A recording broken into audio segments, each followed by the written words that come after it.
Most of us are taught that good writing is all about self-expression. But what if that's completely backward?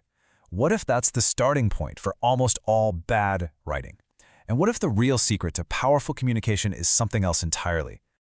Here's the big idea.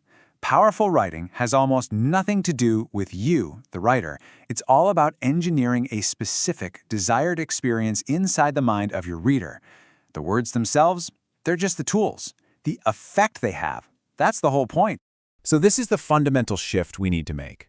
Instead of obsessing over what we want to say, the great communicators, they obsess over what their audience needs to hear. It's a total move away from just expressing yourself to, well, a calculated act of applied psychology. And that one little change in perspective, it makes all the difference in the world. To make this really concrete, let's look at a case study that went kind of viral in the startup world. A software engineer named Sam Parikh wrote a cold email, and it was so effective, it was basically considered a work of psychological genius. So what did he do? Okay, so the email kicks off with this simple, direct compliment. But don't let that simplicity fool you.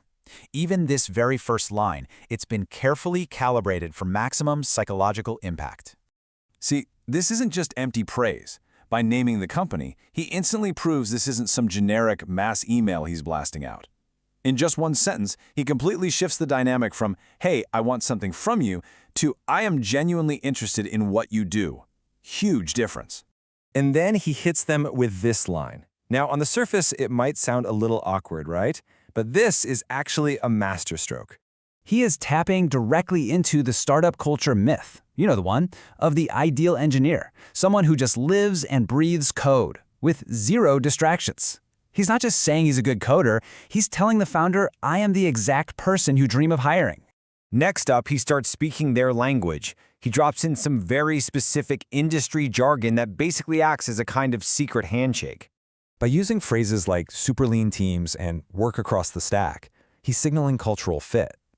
This isn't about sounding smart, not really. It's a powerful message that just says, "Hey, I'm one of you. I already belong in your world."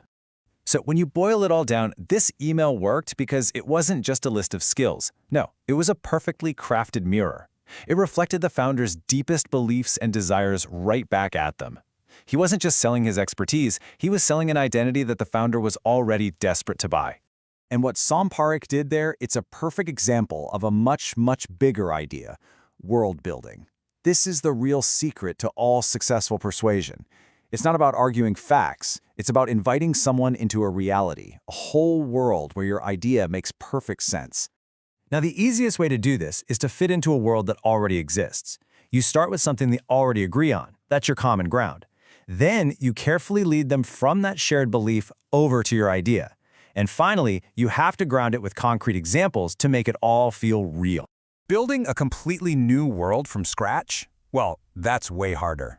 Think of something like Frank Herbert's Dune. He makes this fantastic alien universe feel real by grounding it in these deep, consistent details, like how the valuable spice is actually a byproduct of the giant sandworm's life cycle.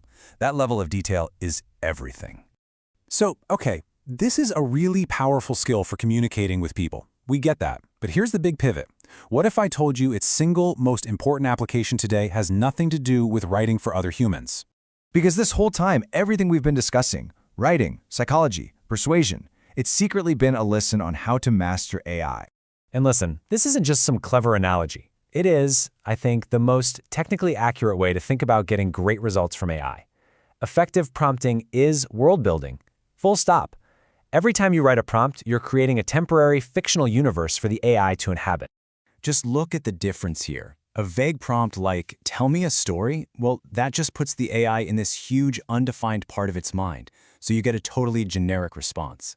But a detailed, world-building prompt, that teleports it to a highly specific, constrained universe with its own rules, and that leads to a much more focused and creative result. So you have to remember this. Every time you write a prompt, you become a universe creator.